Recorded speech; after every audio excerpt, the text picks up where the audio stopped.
Hello everybody. So today we are going to be starting chapter 16, and this week we're going to cover chapters 16.1 and 16.2. Chapter 16 is about global climate change.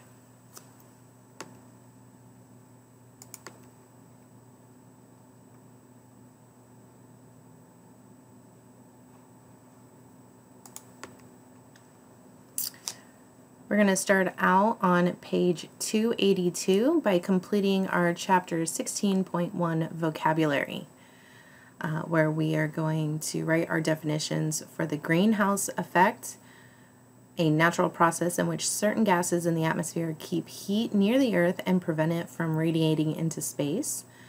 We're going to talk about greenhouse gases, which is a gas of such as carbon dioxide and nitrous oxide that absorbs heat and releases it slowly. Next, there's thermohaline circulation, a water movement pattern in which warmer, less salty water moves along the surface of the ocean and colder, saltier water moves deep beneath the ocean's surface. Next term is El Niño, which is a change in air pressure, wind pattern, ocean temperature, and ocean circulation that results in surface water in the eastern Pacific Ocean becoming warmer than usual. And then we're going to talk about topography, which is the surface characteristics of an area, including its elevation and features such as mountains, rivers, and lakes. Go ahead and document that in your workbook.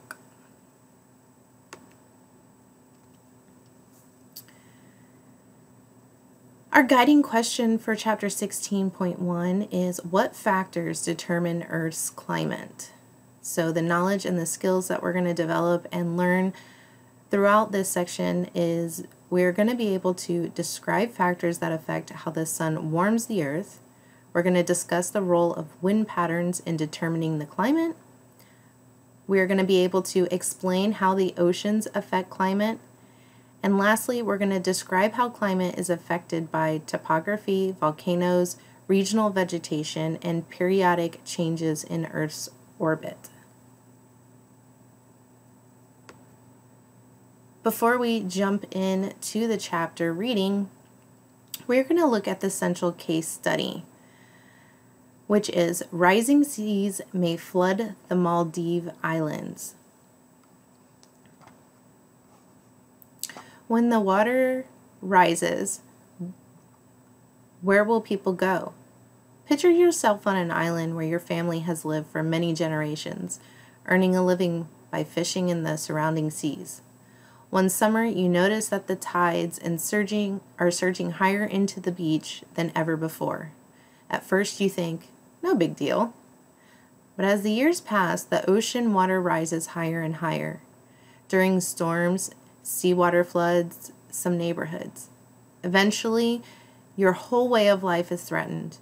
You and your family and your friends may need to move off the island. Worldwide, the oceans are rising, and one effect of this could be flooding of coastal areas and low-lying islands. Scientists have linked rising sea levels to global warming, which is the increase of the average temperature of Earth's surface. Two factors can account for the rise of sea level. First, warming temperatures make ocean waters expand. In addition, the melting of polar ice and mountain glaciers release water into the ocean. Both heat expansion and water from the melting ice increase the total volume of ocean water. This increase in volume makes sea levels rise. Higher seas may cause flooding in the Maldives, which are a group of islands in the Indian Ocean. The Maldives are known for their beautiful tropical setting, colorful coral reefs, and sun-drenched beaches. For visiting tourists, the island seems to be a paradise. For the 310,000 people who live there, the islands are home, but residents and tourists alike now fear flooding. Flooding in the Maldives may cause salt water to contaminate drinking water. But rising sea levels are not the only threat. Warmer water temperatures may make storms worse. If this happens, the storms will erode beaches and cause additional flooding. The storms may also damage the coral reefs that are so vital to the tourism and fishing industries. Because of possible flooding, the Maldives government has already taken action. Residents have been evacuated from several islands. In 2008, the president of the Maldives announced a plan to look for another place for all of the people in the Maldives to live in case the islands become uninhabitable.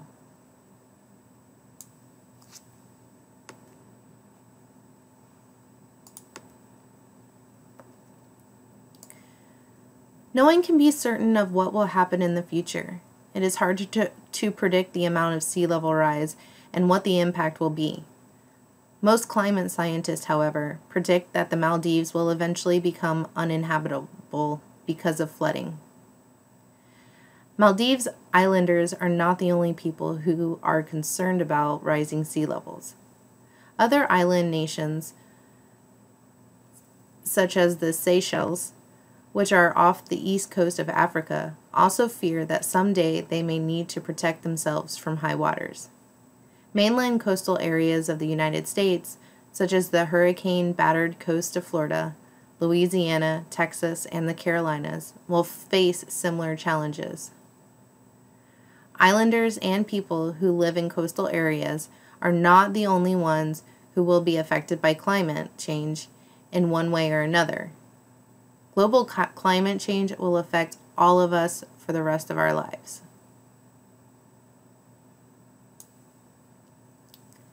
So the big question here in our chapter is, what are the causes and consequences of a warming Earth? And that's what we're going to be finding out in this section.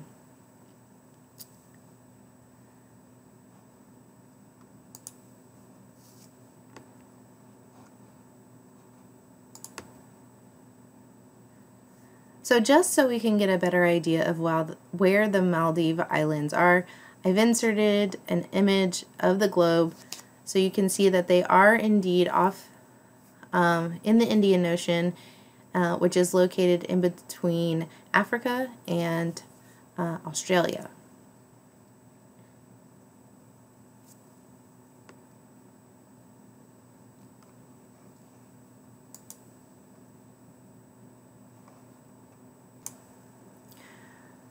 I've also inserted what is a link to an article where you can learn more about floating islands that they say could save the sinking Maldives. So faced with rising sea levels, Dutch designed artificial islands that could be the only option for the low-lying Maldives. If you would like to learn more about that, go to the link next to the Learn More symbol.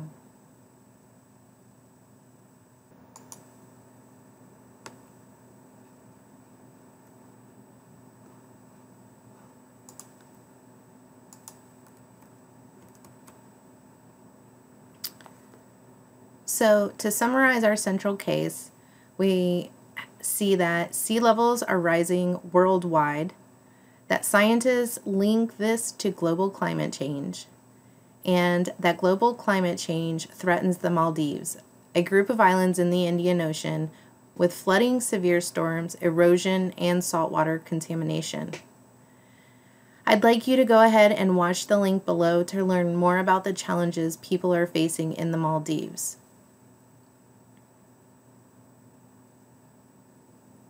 The title of the video you're going to watch is called Waters of Paradise: Adapting to Climate Change in the Maldives.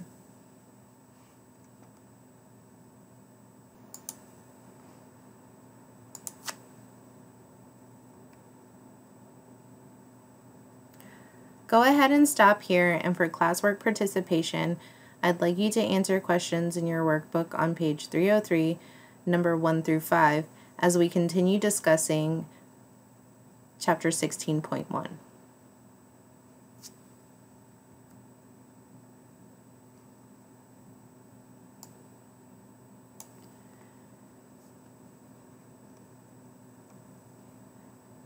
Chapter 16.1, our dynamic climate.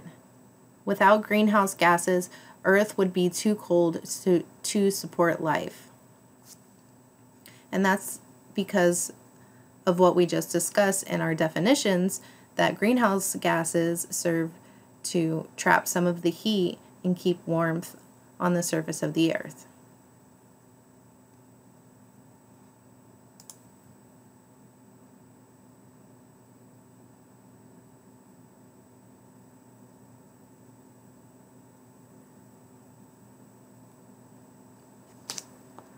All of the environmental issues, global climate change may be the one that will have the greatest impact on your future.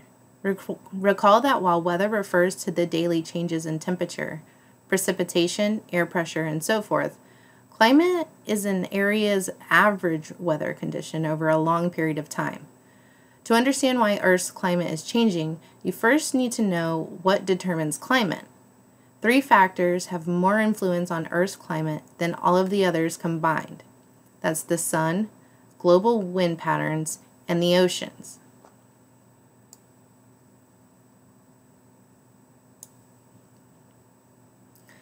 So what are some causes and consequences of global warming before we get started? Like we said, temperature changes, precipitation, and sea levels rising are all a result of climate changes. But what are the impacts? They can have health impacts, agricultural impacts, forest impacts, water resource impacts, impacts on coastal areas, as well as species and natural areas. We're going to get into these further as we move through the chapter.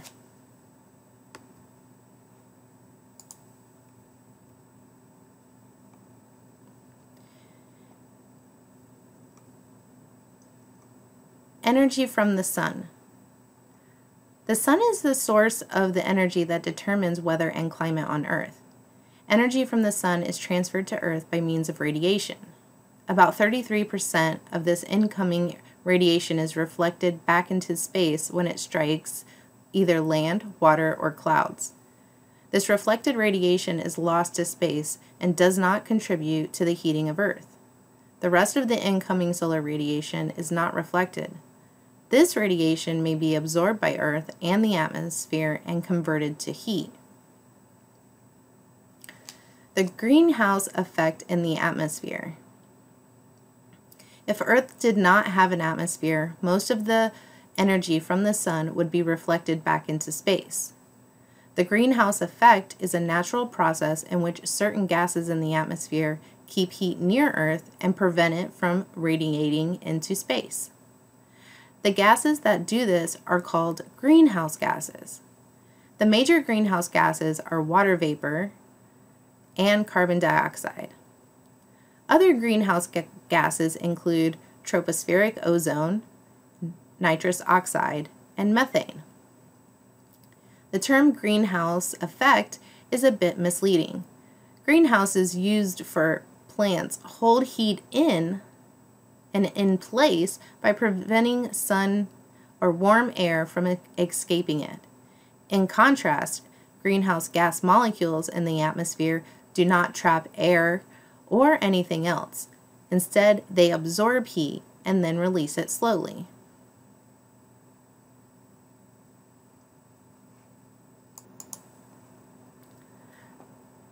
So on the image on the current slide, we see that the first thing that happens is that the sun's energy reaches Earth. Next, 2, Earth's surface is heated. 3, some heat is radiated into space. And 4, some radiated heat is absorbed by greenhouse gases in the atmosphere.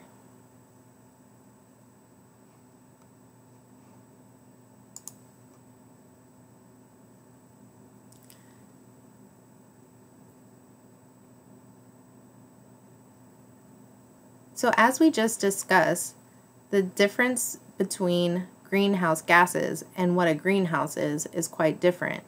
So don't let the terms get you confused. Greenhouse gases absorb heat and release it slowly, while an actual greenhouse traps warm air inside of a structure.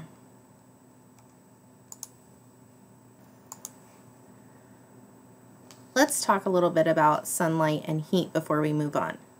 If greenhouse gases keep heat in the atmosphere, why don't they also block solar energy from getting to Earth? Well, the answer lies in what happens to solar energy when it reaches Earth. Greenhouse gases do not stop sunlight from getting through. However, after sunlight hits the surface of the Earth, much of its energy is converted to heat. Much of this heat radiates back into the atmosphere. Greenhouse gases absorb some of the heat radiated from Earth's surface, and the figure in the previous slide shows how the greenhouse effect works. So we'll go back real quick so you can see that. Greenhouse gases prevent some heat from radiating into space as rapidly as it otherwise would. They release the heat slowly, and this slow release of heat warms the troposphere. There would be no life without those greenhouse gases. The greenhouse effect is a natural process that is generally beneficial to living things. Greenhouse gases have been present in our atmosphere for a very long time, forever. Without them, life on Earth would be impossible because the surface would be too cold. However, as you will learn, human activities are adding greenhouse gases to the atmosphere and increasing the greenhouse effect.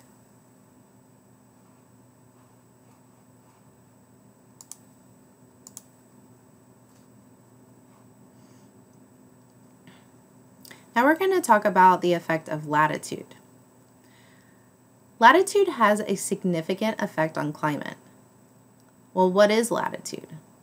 Latitude is a measurement of a place's distance from the equator. The equator is located at 0 degrees latitude. The farther you move from the equator, the greater the number of the place's latitude. For example, the latitude of Charlotte, North Carolina is 35 degrees north. In contrast, Anchorage, Alaska is located at 61 degrees north latitude, indicating that Anchorage is farther from the equator than Charlotte is. The N in the latitude number indicates that both Charlotte and Alaska are north of the equator. An S or south would indicate the place is south of the equator. In general, the farther a place is from the equator, the cooler its climate. Areas close to the equator are generally warm. You know, like in Florida where we are.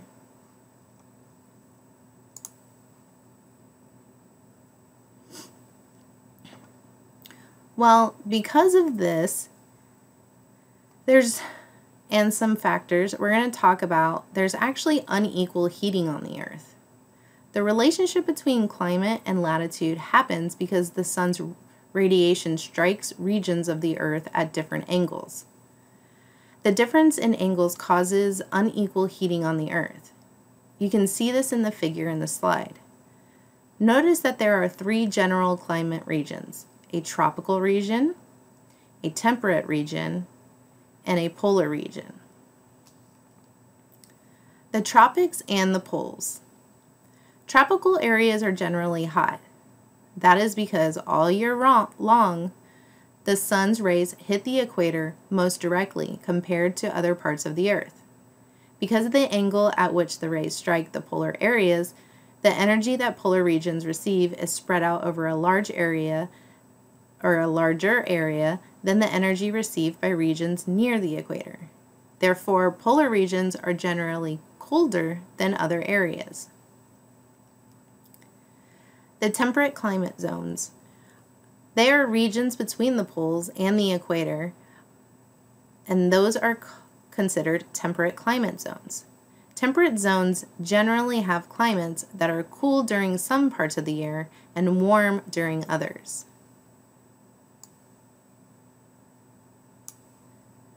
This also results in a changing of the seasons. The seasons change because as Earth orbits the sun, the angle at which the sun's rays strike parts of the Earth changes. In the northern hemisphere in June, the northern end of the Earth's axis is tilted towards the sun, and the northern hemisphere experiences summer. In December, the northern end of the Earth's axis is tilted away from the sun. It is then winter in the northern hemisphere. To help you understand this and to give you some visuals, I provided you a YouTube link to watch a video. That video is called "Why Do We Have Different Seasons?"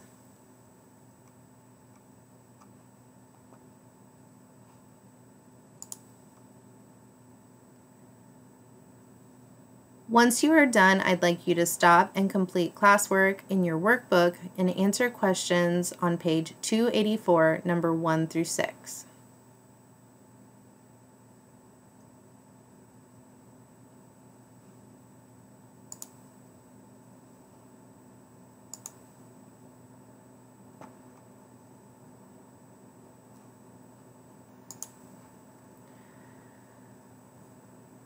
The last thing we need to talk about on this slide is sunspot cycles. The sun varies slightly in the amount of radiation it emits over both short and long periods. There is, for example, a relationship between sunspots and radiation emitted. A sunspot is a dark spot on the surface of the sun. The more sunspots present on the surface of the sun, the more energy the sun gives off.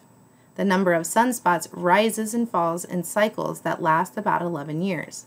Although sunspot cycles have some effect on global climate, scientists think that they do not have a major long-term effect.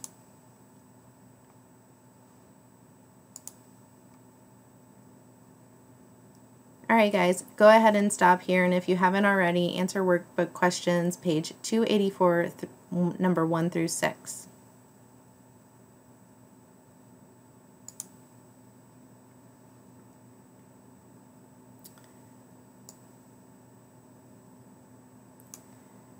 Next, we're going to talk about wind patterns in the atmosphere.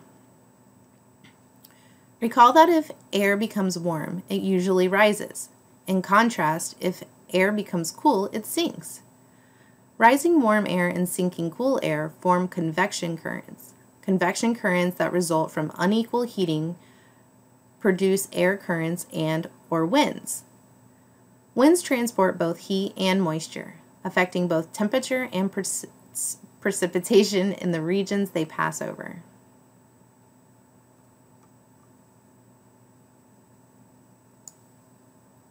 Winds and heat. Because the regions near the equator are warm, air rises above them. In contrast, the north and south poles are cold, and air moves downward, towards Earth's surface. The rising of air in equatorial regions and the sinking of air in polar regions help create global wind patterns called prevailing winds. These are shown in the figure on your slide. The prevailing winds move huge air masses around the surface of Earth.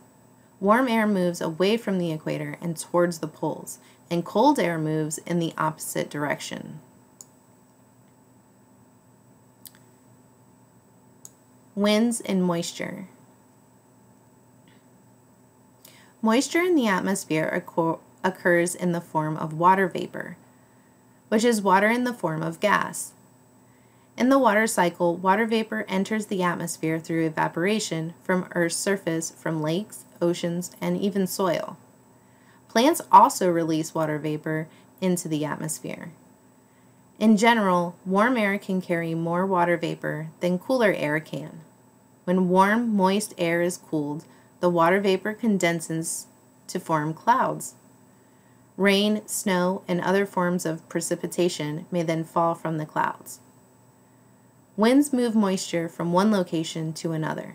For example, when the wind moves over a large body of water, such as a lake or ocean, they pick up water vapor. The winds may then carry the water vapor a long distance over land, where it falls as precipitation.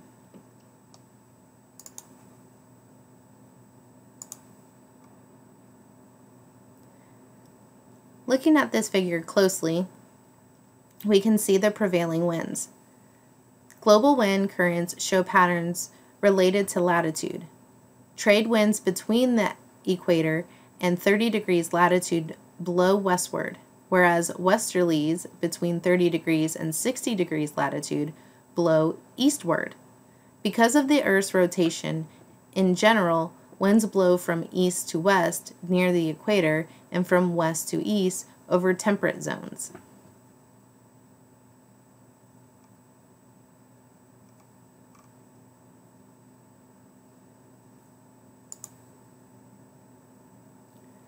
Go ahead and stop here and take a few minutes to complete some classwork. Go in your workbook and on page 285 and answer questions 9 through 12. Guys, this concludes Monday's lecture. Go ahead and make sure you finish all your workbook questions. Once you're done with those questions, you can check your answers in the posted PowerPoint lecture on LMS.